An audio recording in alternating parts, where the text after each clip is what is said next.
시간도 우리를 주님의 날개 가운데로 부르시는 주님의 음성 이 시간 함께 듣기를 소망합니다.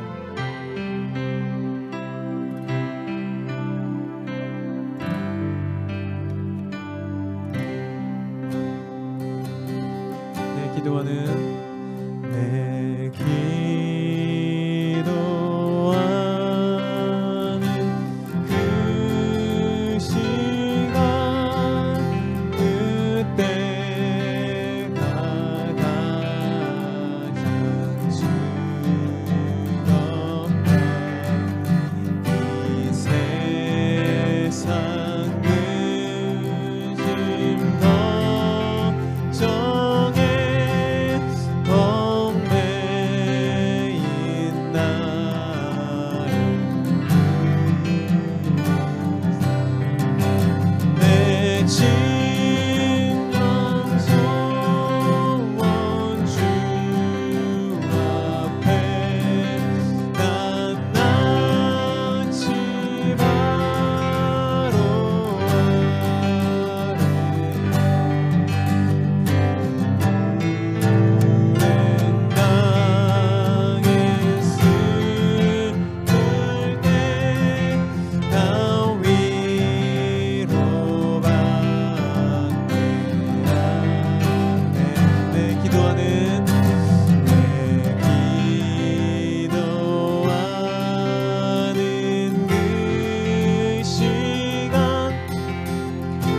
때가 가장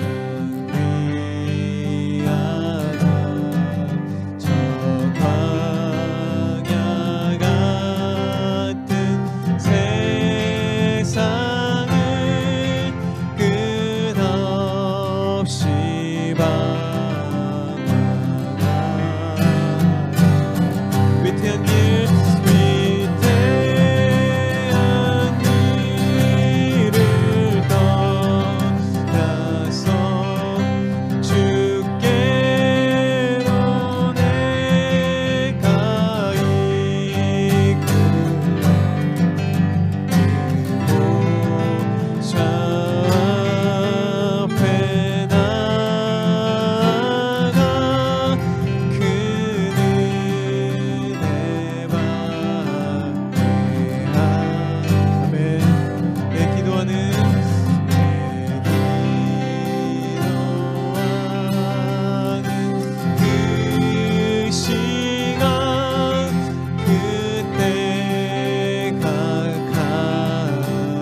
가장 즐거운 시간이 그 시간입니다.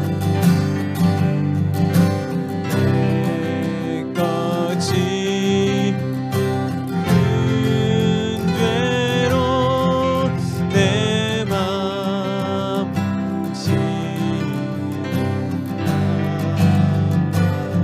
참마음으로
세상에서 일찍이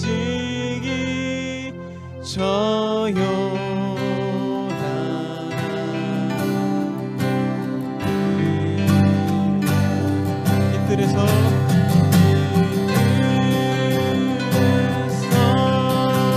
나 사네 온 밤을 세워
주와 함께 있을 때 우리에게 승리가 임할 것입니다. 할렐루야. 영광 할렐루야.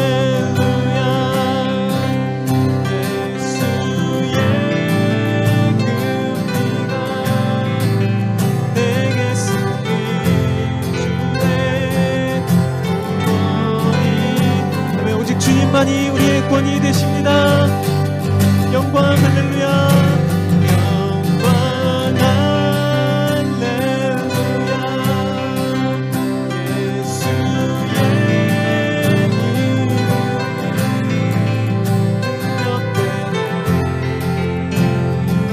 소망이 되시네.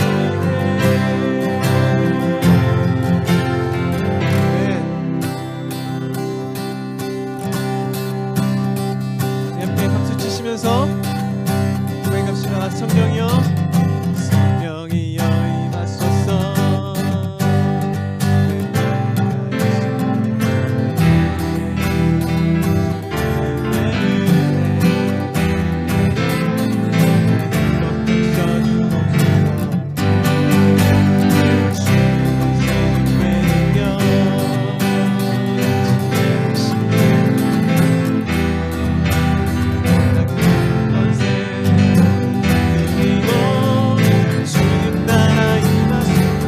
나라가 임하시길 기대하십니까? 할렐루야. 예수의 그 피가 내게 승리 주네. 구원이 되시네. 영광 영광 할렐루야. 예수의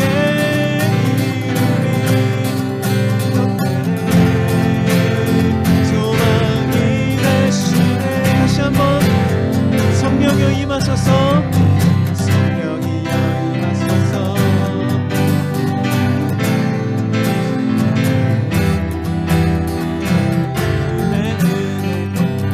은혜여 나를 법적 써주소서. 주의 권세 주의며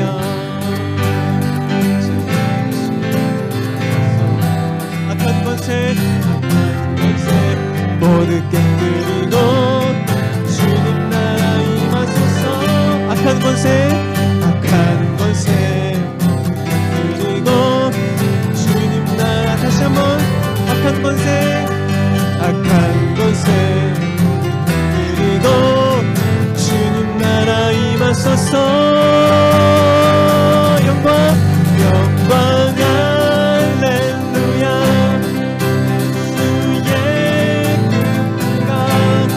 내게 승리 주네. 구원이 되시네. 영광 영광 할렐루야.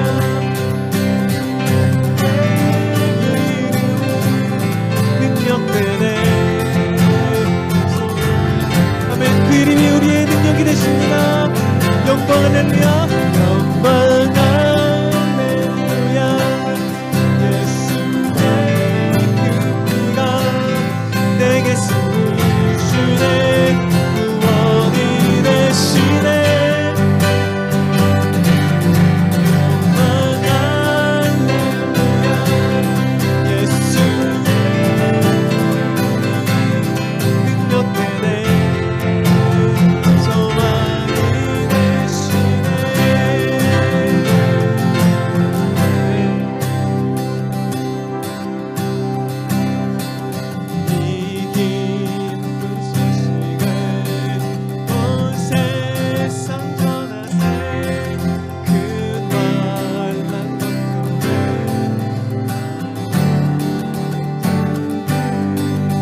생명이 비둘기같이 임하기를 소망합니다.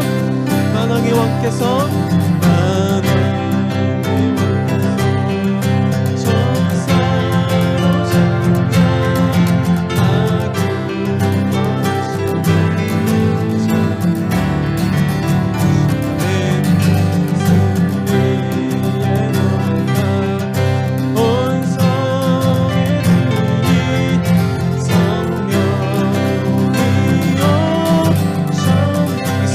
고백합시다. 한없는 사랑과 한없는 사랑과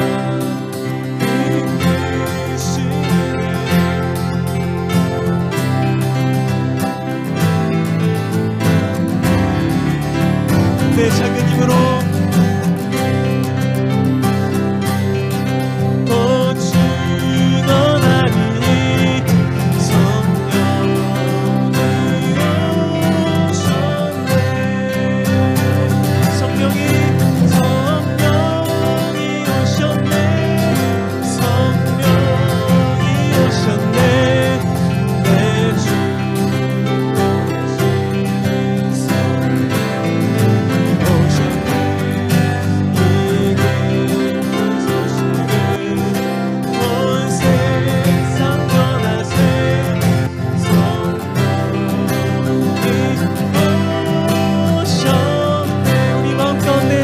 찾아오십니다. 성령이 오셨네. 성령이 오셨네. 내 주님 보내신 성령이 오셨네. 그 기쁜 소식을 온 세상 전하세.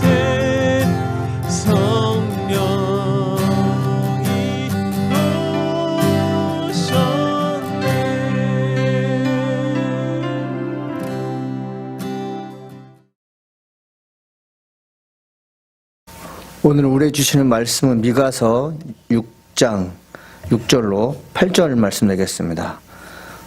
구약성경 1296쪽입니다. 제가 읽어드리겠습니다. 내가 무엇을 가지고 여호와 앞에 나가며 높으신 하나님께 경배할까? 내가 번제물로 1년 된 송아지를 가지고 그 앞에 나갈까? 여호와께서 천천의 순양이나 만만의 강물 같은 기름을 기뻐하실까? 내 허물을 위하여 내 맏아들을 내 영혼의 죄로 말미암아 내 몸에 열매를 드릴까? 사람아, 주께서 선한 것이 무엇임을 내게 보이셨나니 여호와께서 내게 구하시는 것은 오직 정의를 행하며 인자를 사랑하며 겸손하게 내 하나님과 함께 행하는 것이 아니냐. 아멘. 오늘 말씀을 통해서 함께 은혜가 되기를 간절히 소망합니다. 사랑하는 성도 여러분, 어떤 찬양을 좋아하십니까? 저는 찬송가 나의 영원하신 기업을 참 좋아합니다. 나의 영원하신 기업 생명보다 귀하다. 나의 갈 길 다가도록 나와 동행하소서. 주께로 가까이 주께로 가오니 나의 갈 길 다가도록 나와 동행하소서. 아멘. 나의 갈 길 다가도록 나와 동행하옵소서. 이 찬양 가사가 저에게 가장 좋은 찬송가입니다. 제가 왜 이 찬양을 좋아할까를 생각을 해봤어요. 나 혼자는 이 어려운 세월을, 이 힘든 시절을 살아남을 수가 없습니다. 내가 가는 길이 바른 길인지, 그리고 내가 향한 일이 정의로운 길인지 나는 모릅니다. 근데 내 곁에서 내가 하는 행동이나 내가 하는 말이나 내 모든 것을 깨닫게 하시고 알게 하신 분이 예수님이기 때문에 이제껏 살게 됐고 또 앞으로 살게 되는 것이죠. 우리가 이제 하나님 말씀을 증거하는 종이고 또 여러분 하나님 말씀 듣는 입장이지만 우리는 모두 다 하나님의 아들, 딸들입니다. 하나님의 아들, 딸들은 예수님께서 말씀하신 걸 듣고 사는 사람들이에요. 하나님께서 아들에게 자신의 모든 권한을 주셨습니다. 아들은 하나님께서 말씀하신 것을 전하는 것이고 아들 예수는 하나님께서 행하신 것들을 행할 수 있는 능력을 갖고 있는 분이었죠. 오늘 살아가는 이제 12월 크리스마스 시즌인데 이 크리스마스 시즌에 우리는 과연 무엇을 보며 또 무엇을 생각하며 그리고 나는 하나님과 그리고 성령님의 인도함 받아 살고 있는가에 대해서 깊이 묵상하는 귀한 시간들을 간절히 소망합니다. 미가서 6장 6절에 이렇게 써 있어요. 내가 무엇을 가지고 여호와 앞에 나가며 높으신 하나님께 경배할까? 내가 번제물로 일련된 송아지를 가지고 그 앞에 나갈까? 이렇게 고민하고 있습니다. 하나님께 나갈 때 무엇을 가지고 갈까 고민하는 것 참 좋은 일입니다. 하나님께 나가는 자는, 하나님께 예배드리는 자는 빈손으로 가지 않을 것을 분명히 말씀하셨죠. 우리 신앙인으로서 가장 기본이 되는 것이 바로 이것입니다.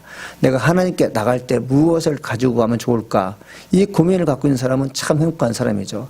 주일날이 됐을 때 이른 아침부터 좋은 옷을 입고 그리고 머리를 말끔하게 단정하고 몸가짐을 새롭게 하고 헌금을 준비하며 교회에 왔을 때 여러분에게 어떤 은혜가 주어질까요? 하나님 말씀이 은혜롭게 받아들이게 됩니다. 사람들을 볼 때마다 기분 좋게 보아집니다. 그런데 하나님께 올 때 빈손 들고 왔지만 그 빈손의 의미가 물질이 없는 상태에서 빈손이라면 그것은 하나님께서 좋아하지 않으시겠죠. 믿는 크리스찬들에게서 꼭 우리가 유념할 것이 뭐냐면 하나님께 나가는 자는 반드시 예물을 준비하는 것이죠. 미가서에 등장하는 이스라엘 백성들은 왕족들은 방백들은 하나님께 나갈 때 무엇을 구할까? 이것을 고민했던 것은 무엇 때문일까요? 성경상 배경을 타면 그들은 하나님의 말씀을 듣고자 하는 신실함이 없었어요. 그들은 율법적이었습니다. 형식적이었습니다. 하나님께 나가는 것 맞다. 하나님께 예물 드리는 것 맞다. 그러나 마음을 다하여 그리고 자기 가지고 있는 모든 것을 드리면서 하나님을 찬양하며 경배하는 게 아니라 형식상 그리고 내가 하나님 백성이기 때문에 예배 드리는 것을 당연히 여겼지만 기쁜 마음으로 드리지 못했던 것을 우리는 알게 됩니다. 왜 기쁜 마음으로 그들이 하나님 말씀을 듣지 못하죠? 그들은 주일날 예배 드리면 즉 안식일에 예배를 드리고 나면 월요일부터 금요일까지 마음껏 살아도 되는 줄 알았어요. 주일날 그만 하나님의 백성이고 그 외에는 하나님의 백성이 아닌 것이죠. 이런 사람일수록 나는 죄가 없습니다. 나는 떳떳하게 살고 싶다는 것을 표현하기 위해서 더욱더 종교적 행위에 열심히 하는 걸 볼 수 있습니다. 그런데 하나님은 그걸 아셨죠. 너희들이 종교적 행위가 남들에 비해서 열심히 있는 것 같지만 내가 너희들의 기도를 들어줄 거 아느냐? 그렇지 않다. 너희들은 형식적으로 예배드리고 나를 진정으로 사랑하지 않는 죄악성이 그대로 드러냈기 때문에 난 너희들에게 좋은 것을 줄 마음이 없다. 이렇게 얘기하는 것이죠. 내가 번제물로 일련된 송아지를 가지고 그 앞에 나갈까? 번제물로 송아지를 갖고 나가는 사람은 어떤 사람일까요? 부유한 사람들입니다. 재물이 많고 적고에 따라서 어떤 사람은 송아지를 바치고 어떤 사람들은 양을 바치고 어떤 사람은 비둘기를 바치잖아요. 송아지를 가지고 예물을 든다는 것은 어떤 사람들이에요? 예, 좀 사는 분들입니다. 권력 있는 사람들이죠. 하나님께서 그들에게 지금 말씀하시는 거예요. 미가를 통해서 권력 있는 자들아 너희들이 하나님 모시기에 의를 행한다고 하지만 그리고 의를 행하는 표현으로서 송아지를 바친다고 하지만 나는 그 예물을 받지 않을 것이다. 이렇게 말씀하시죠. 그러면서 실제로 보니까 뭐라고 써 있습니까? 여호와께서 천천의 순양이나 만만의 강물 같은 기름을 기뻐하실까? 내 허물 위하여 맏아들을 내 영혼의 저로 말며 내 몸에 열매를 드릴까? 이렇게 써 있지 않습니까? 성경에 보게 되면 하나님께 드리는 예물이 만만치 않습니다. 천천의 순양. 여러분 얼마나 많은 거예요? 1000마리도 넘는 순양을 하나님께 바친다. 이건 대단한 헌신이잖아요. 하나님께 무엇을 바칠까 고민하는 사람들이 1000마리의 순양을 바치면 어떨까? 이런 고민하며 하나님께 나간다면 정말 괜찮은 사람이죠. 어떤 사람은 만만의 강물 같은 기름을 기뻐하실까라고 표현하지 않습니까? 이 만만의 강물 같은 기름을 기뻐하실까라는 것은 어떤 의미인지 아십니까? 강줄기 10,000개를 채울 만한 기름을 주께 드린다는 것이죠. 여러분 상상이 가십니까? 강줄기 10,000개를 채울 수 있는 기름을 준비한다? 좀 과장되고 좀 허황된 표현 같지만 그 정도로 하나님 사랑합니다. 내가 이 정도로 다른 사람에 비해서 하나님을 압도적으로 좋아합니다. 이렇게 표현한 사람이 있겠죠. 어떤 사람은 몰래게 제사 같은 걸 드립니다. 즉 뭐냐면 아들을 제물로 드리는 사건이 벌어지죠. 성경 보니까 이렇게 써 있어요. 본인의 죄를 씻기 위해 내 몸으로 낳은 자식을 바치는 것, 이거 어떻습니까? 그런데 하나님께서 뭐라고 말씀하시냐면 천천의 수양이나 그리고 강줄기 만개를 채울 수 있는 기름이나 그리고 내 영혼의 죄를 씻기 위해서 아들을 바친들 내가 달갑게 받지 않겠다고 얘기하셔요. 달갑게 받지 않다. 마음이 기쁘지 않은 것입니다. 내가 누군가의 선물을 줄 때 좋은 마음으로 드리면 참 좋지만 어딘가 모르게 깨름직할 때가 있습니다. 받는 입장도 마찬가지예요. 선물을 받는 입장에서 이 선물이 과연 내게 무슨 의미가 있을까? 그리고 이 선물을 준비하는 과정을 내가 잘하는데 이 아이는, 선물 주는 아이는 나에 대해서 그런 표정을 하나도 안 지고 어쩜 그렇게 얼굴색 하나 변하지 않고 내게 좋은 선물 준다고 할까? 그 마음을 보시는 하나님은 어떤 생각을 하실까요? 예, 달갑지가 않은 것입니다. 우리가 하나님께 예물 드릴 때 하나님 마음을 흡족하게 드려야 됩니다. 하나님이 기뻐 받을 만한 예물을 드리는 것이 맞아요. 자, 하나님께서 왜 그들의 제물을 받지 않으실까요? 그들의 제물을 받지 않으시고 하나님께서 무엇을 원하셨을까요? 그들의 제물을 받기를 원하시는 하나님이라면 다른 걸 원치 않겠죠? 그런데 하나님은 다른 걸 원하셨어요. 8절에 보니까 사람아 주께서 선한 것이 무엇임을 내게 보이셨나니 여호와께서 내게 구하시는 것은 오직 정의를 행하며 인자를 사랑하며 겸손하게 내 하나님과 함께 행하는 것이 아니냐 이렇게 되어 있어요. 하나님께서 원하시는 것 세 가지였어요. 그 세 가지가 첫째 뭐냐면 정의를 행하는 것입니다. 정의는 옳은 것을 추구하는 것이에요. 거짓됨이 없는 것입니다. 정직하면 하나님께서 복 주십니다. 정직하지 못하면 하나님의 복이 지연됩니다. 우리에게 주어진 여러 가지 규례와 규칙과 하나님께서 말씀하신 명령들이 있어요. 특별히 십계명이 있습니다. 그 말씀을 우리가 그냥 세상의 말로 듣는 것이 아니라 내 생명을 주관하시는 하나님의 말씀이라면 십계명은 우리에게서 정말 소중한 것이죠. 주일 성수하는 것도 중요합니다. 씨를 쪼는 것도 중요합니다. 하나님 앞에 정직하게 행하는 사람들은 내일 일에 대해서 걱정하지 않습니다. 정직하게 행하는 사람들은 하나님께서 내가 원하는 것이 무엇인지 아는 사람들이에요.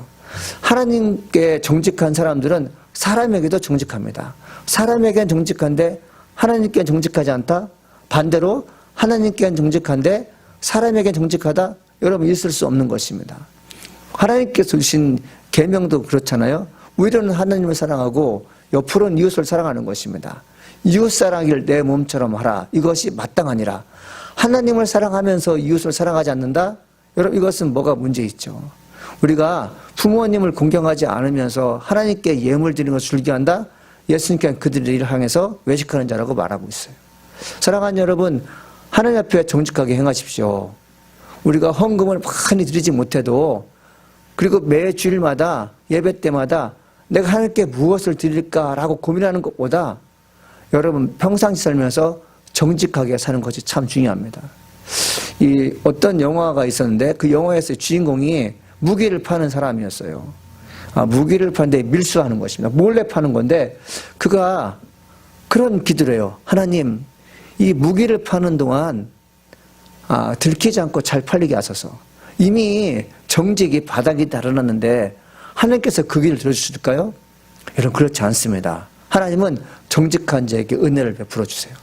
정직한 자는 그 당시에는 매를 맞지만 나중에는 부활의 기쁨으로 다른 사람에게 칭찬받는 그런 사람이 되는 것이죠. 어떤 상황에도 여러분 거짓이 있으면 안 됩니다. 여러분 우리가 모든 시험들이 마찬가지예요. 시험을 정직하게 봤을 때 마음이 홀가분을 합니다. 그러나 시험 당할 때 부정한 방법으로 그 위기를 모면하게 되면 매우 불안하게 돼 있어요. 이스라엘 백성들은 시험 당할 때 그리고 어떤 위기를 모면하고자 정직하게 받아들이고 정직하게 행사하는 게 아니라 부정과 그리고 부패를 통해서 사람들의 환심을 샀고 그리고 자기 욕망을 채우는데 최선을 다했습니다. 이 자기 욕망을 우리의 최선을 다하는 그 욕심과 탐심을 하나님께서 보시고 어떤 생각을 하겠어요? 너희들이 강줄기 10,000개를 채울 만한 기름을 내게 준다 해도 너희 아들, 딸을 내게 바친다 해도 순양을 1,000마리나 바친다 해도 나는 받지 않겠다. 이렇게 말씀하신 거죠.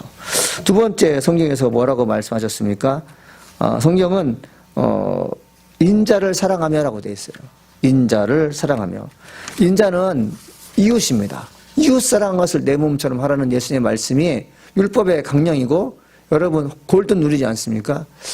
미가서에도 그런 말씀이 등장하는 것은 무엇일까요? 부유한 사람들이 하나님을 잘 섬긴다는 사람들이 하나님을 잘 섬기는데 이웃에 대해서는 영 관심이 없습니다. 하나님은 그것이 참 마음이 아프신 거죠. 하나님께서 아들 예수를 이 땅에 보내시면서 이 예수는 바로 죄에서 구원할 자라고 말하고 있잖아요. 그리고 임마누엘, 이게 함께 한다는 뜻인데 누구와 함께 합니까? 가난한 자와 병든 자와 고와 함께 하신다고 말씀하셨어요. 예수님께서 이 땅에 오셔서 함께 하고 싶은 사람들이 부유한 사람이나 권력층이 아니었듯이 미가가 지금 이스라엘 백성에게 말씀하신 내용이 뭡니까? 너희들이 하나님을 잘 섬긴다고 하는데 어찌하여 내 이웃은 돌보지 않느냐? 내 이웃이 헐벗었고 내 이웃이 먹을 것이 없으면 어떻게 했느냐? 입을 걸 줘야 되고 배고픈 면하게 해서 양식을 주는 것이 마땅하니라. 그러나 이스라엘 백성들은 자기 욕망을 치우기에는 한없는 욕심을 부렸지만 자기가 가지고 있는 것을 이웃에게 나눠준 일은 참 인색했습니다. 하나님께서 참 마음이 아픈 것이죠. 우리에게 주는 부는 어떤 것입니까? 이웃에게 베풀려고 주는 것이에요. 미가서에 자주 등장하는 초반에 등장하는 말씀이죠.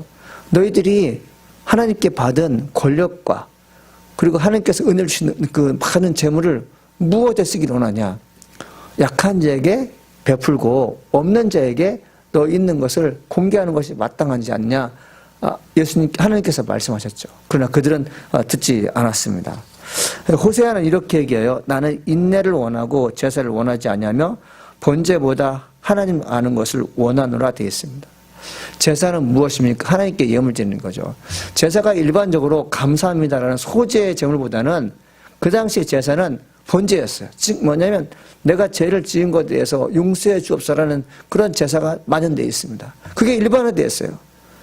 제사장들은 제사장을 비롯한 레인들이 제사 지낼 때 많은 피를 번제단에 뿌려야 했어요.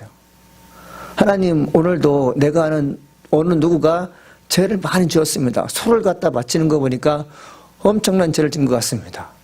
가난한 중에 비둘기를 바치는 거 보니까 이 사람도 또한 죄를 지은 것 같습니까? 하나님 어찌하여 우리가 속한 나라 백성들이 권력이 있든 없든 가난하든 부유하든 배운 자든 못 배운 자든 하나같이 죄에 대해서 자유롭지 못합니까? 이런 한탄의 마음을 가지고 제사 지는 제사장들을 우리는 보고 있겠죠. 또 그 제사를 지내는 누구를 보겠습니까? 하나님도 보시겠죠. 우리가 드리는 예물이 향기로운 제물이 되어서 하나님께서 받을 만한 제물이 되어야 되는데 제사 지내는 그 내용이 전부 다 통곡이고 그리고 자기 죄를 용서해달라는 그런 죄에 관련된 제물이라면 하나님께서 기뻐하지 않는 것이죠. 하나님께서 뭘 기뻐하신다고? 인내를 원한다. 예, 하나님을 아는 것을 원한다. 하나님을 아는 것을 원한다면 평상시에 서로 사랑하며 서로에게 은혜를 베풀어 주는 것, 그게 무엇보다 중요하다고 성경은 얘기하고 있습니다. 세 번째가 무엇입니까? 겸손하게 하나님께 나가는 것입니다. 겸손하게 내 하나님과 함께 행하는 것, 이게 겸손인데, 사랑하는 여러분, 우리가 이제 하나님의 사람으로서 겸손하다는 거 뭐예요? 하나님과 함께하는 행동입니다. 그럼 교만은 뭐예요? 하나님과 다른 행동을 하는 것입니다. 이 겸손과 교만의 차이는 큰 게 아니에요. 내가 가진 지식으로 하나님을 하겠습니다. 이건 뭐예요? 하나님과 함께하는 게 아니에요. 하나님은 우리가 겸손한 일을 하고자 할 때 하나님의 영이 나로 하여금 겸손한 일을 하겠습니다. 하나님은 하나님의 사람들을 위대하게 만들기 위해서 결코 따로 뭔가 하려고 여러분 하지 않습니까? 너 혼자 알아서 해봐. 여러분 이것은 여러분 하나님께서 원치 않는 것이죠. 하나님께서는 당신의 사명을 감당하는 주의 종들에게 항상 하나님의 영으로 인도함 받게 하십니다. 그래서 무엇을 하든지 승리하는 것은 뭐냐면 말을 조심하고 행동을 조심하고 사리를 분별할 수 있는 능력 있는 것은 인간 자체에 그런 능력 있는 게 아니라 하나님의 영이 그를 지켜주시기 때문에 가능한 것이죠. 자, 하나님의 영이 나를 지켜준다고 믿는 사람들은 어떤 일을 할까요? 매사가 여러분 겸손합니다. 온순해요. 그런데 내 의지가 강하고 내가 모든 것을 할 수 있다고 자만하는 사람들은 사람을 무시합니다. 사람에게 아픔을 줘요. 무엇인가 그들에게 먹을 걸 줄 때도요, 공치사를 하게 됩니다. 왜 그럴까요? 하나님의 영이 인도받지 못하기 때문에 그래요. 자, 겸손한 일을 하는 사람들은 이웃이 그냥 이웃이 아니라는 걸 알아요. 이웃이 아니라 바로 하나님의 백성으로서 나중에 다 하나님 나라에서 만날 백성이라는 것을 알아요. 사랑하는 성도 여러분, 우리 교우 관계가 좋아할 이유가 뭔지 아십니까? 우리가 나중에 죽음 후에 부활했을 때 다 만날 수 있는 사람이기 때문에 그래요. 그래서 잘하는 것입니다. 그래서 서로 간에 겸손해야 돼요. 이 땅에 살면서 교우 관계가 나쁜데 나중에 하나님 나라 가서 만났을 때 어떤 마음이 들까요? 불편하지 않겠습니까? 저는 천국의 백성들이 이런 삶을 살지 않나 이렇게 생각합니다. 아주 신앙생활 잘하다가 하나님 나라 가는 사람이 있어요. 또 어떤 사람은 신앙생활을 그럭저럭 했고 그렇게 잘하지 않지만 구원받은 그 은혜로 간 사람이 있어요. 자, 하늘나라에 갔을 때 평상시에 하나님을 잘 섬기는 사람이 천국 가서 이 땅에 살면서 예수를 그냥 그럭저럭 믿고 정말 남들에게 못된 짓을 많이 하는 어떤 사람의 은혜로 왔을 때 신앙생활 잘하는 사람이 아이고 당신 같은 사람이 어떻게 천국에 왔어요? 이렇게 얘기할까요? 그렇게 얘기하지 않습니다. 천국에 간 사람, 하나님의 은혜로 이 땅에 살고 있는 가운데 천국 간 사람들은 내가 이곳에 와서 하나님의 영광 임한 걸 감사합니다. 또 그 평상시에 살면서 참 은혜롭지 못하게 살았지만 천국에 온 사람에서 어떤 마음을 볼까요? 하나님의 자비하심이 있어서 감사합니다. 내 눈에 주의 은혜를 보게 하시니 감사합니다. 이렇게 얘기했죠. 자, 이 땅에 속한 많은 크리스찬들이 하나님 나라에 가는 것을 목적으로 삼고 있습니다. 그래서 하나님을 향하여 마음을 쏟고 교우 생활을 잘하는 사람들은 매사에 겸손한데 그 겸손함이 하나님의 영에 의해서 겸손한 것이죠. 사도 베드로는 젊은 사람들에게 겸손을 강조합니다. 뭐라고 했냐면 젊은 자들아 이와 같이 장로들에게 순종하고 다 서로 겸손으로 허리를 둥이라. 하나님은 교만한 자를 대적하시되 겸손한 자들에게 은혜를 주시니라. 베드로전서 5장 5절입니다. 젊은 자들아 장로들에게 순종하라. 이게 겸손이라는 거죠. 젊은 자들은 나이 많으신 분들에게 순종하는 것이 겸손입니다. 자녀들은 부모님께 순종하는 게 이게 겸손이에요. 겸손은 지혜의 왕입니다. 하나님은 겸손한 자에게 지혜를 주세요. 하나님은 겸손한 자에게 하나님이 가지고 있는 좋은 것을 주고 싶어 하십니다. 근데 겸손의 행위가 뭐예요? 어르신에게 순종하는 것입니다. 자녀들은 어르신들에게 순종하는 거고 교회에 있는 젊은이들은 장로들에게 순종하는 거죠. 여기서 장로는 누구를 뜻할까요? 눈에 보이는 나이 어르신 장로를 뜻할 수 있지만 여기서 장로는 하나님의 종들을 말합니다. 하나님의 종들에게 순종하는 것이 겸손입니다. 왜? 하나님께서 보내신 사자의 말을 듣는 것이 하나님 말씀을 듣는 것으로 받아들이는 그 겸손은 하나님께서 복을 주실 만한 놀라운 행위인 것이죠. 하나님은 교만한 자를 대적하신다고 되어 있어요. 원수가 누구냐? 바로 교만한 자입니다. 하나님은 겸손한 자를 아껴주시고 품어주시죠. 그리고 겸손한 자에게 은혜를 주시기를 원하시는 분입니다. 이스라엘 백성들이 하나님께 무엇을 드릴까를 고민했던 사람들이에요. 참 괜찮은 사람 같지만 이미 그들은 하나님을 섬긴 일에 대해서 실패한 사람들이었어요. 그들은 하나님께 무엇을 바칠까에 대한 외형적으로 자신을 뽐내는 일에는 아주 과시한 일에는 1등이었지만 하나님을 향하는 마음에 있어서 보이지 않게 성실하게 사는 것, 정직하게 행하는 것, 그리고 이웃을 내 몸처럼 사랑하는 것, 겸손함으로 어른을 섬기고 그리고 하나님 말씀에 순종하는 지식을 갖는 것에 대해서는 그렇게 중요하지 않았어요. 사랑하는 여러분, 코로나 때문에 많은 시간 어려움이 있었어요. 왜 하나님께서 이 예배를 오픈하지 못하게 했을까? 하나님께서 왜 많은 백성들을 불러 모은 상태에서 영광 받는 것을 원하지 않을까? 이스라엘 백성들이 하나님의 성전에서 예배 드릴 때 여러분 어떤 일이 있는지 아시죠? 미가서의 배경이 있는 왕들 가운데는 이 성전을 여러분 아주 황폐화시켰습니다. 하나님의 성전에 이방신을 갖다 놓고 여러분 예배를 드리는 우상숭배하는 왕들이 있었어요. 하나님께서 왜 코로나를 통해서 성전의 문을 닫으시고 나는 너희들의 예배를 받지 않겠다고 말씀하신지 아십니까? 그것은 우리가 하나님께 외형적으로는 뭔가 대단한 인물로서 앞으로 나가지만 크리스찬이지만 교회 밖을 떠났을 때는 정직하지 않아요. 세상의 모든 사업가들과 모든 기업인들과 별반 다르지 않게 똑같이 죄를 져요. 누가 더 악한지에 대해서 경쟁하는 세계에서 크리스찬도 한몫한다는 것이죠. 많은 크리스찬들이 있어요. 자기에 속한 가족은 사랑하지만 버려진 이웃에 대해서 사랑할 줄 몰라요. 근데 이웃을 내 몸처럼 사랑하라고 하신 예수님의 말씀에 대해서 그것이 무슨 의미인지 몰라요. 여러분, 이웃을 내 몸처럼 사랑하라는 말씀에 대해서 그들은 실천하지 않았어요. 여러분, 마지막으로 겸손하지 않습니다. 하나님과 함께하는 삶이 겸손이에요. 하나님께서 원하신 행동으로 하는 것이 겸손인데 오늘날 많은 크리스찬들이 여러분 어느 누가 하나님과 함께 행동한다고 하는 사람이 많지 않아요. 다 여러분 자기 나름대로요. 거룩성이 상실됐어요. 신실함이 없습니다. 나는 크리스찬입니다라고 대담하게 얘기하는 사람이 없어요. 식당에 가서 하나님께 겸손하게 기도하는 사람들이 그렇게 많지 않습니다.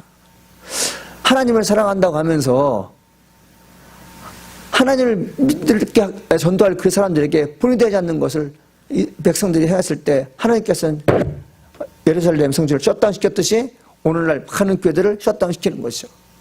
여러분, 우리가 하나님의 은혜로 다시 한번 이 교회의 문이 열려서 많은 사람이 예배 드릴 시기를 오게 하려면 여러분 우리는 정직해야 됩니다. 우리는 이웃을 사랑해야 될 줄 믿습니다. 그리고 마지막으로 하나님과 함께하는 그런 즉 하나님과 함께 행하는 겸손이 우리에게 있을 줄 믿습니다.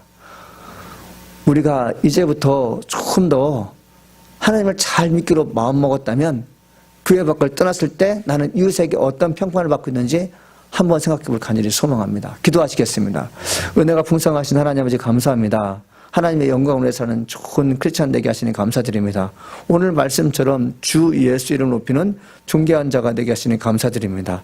내 입술로 주님 찬양하게 하시니 감사드립니다. 하나님의 뜻 안에서 늘 승리하게 하시니 감사드립니다. 하나님, 이스라엘 백성들은 하나님께 무엇을 드릴까에 대해서 고민했던 사람들이었어요. 그러나 그들이 하나님으로부터 제사 드리는 것을 하나님 받지 않았던 것은 그들이 정의를 몰랐기 때문에 그렇습니다. 이웃을 사랑하지 않았기 때문에 그렇습니다.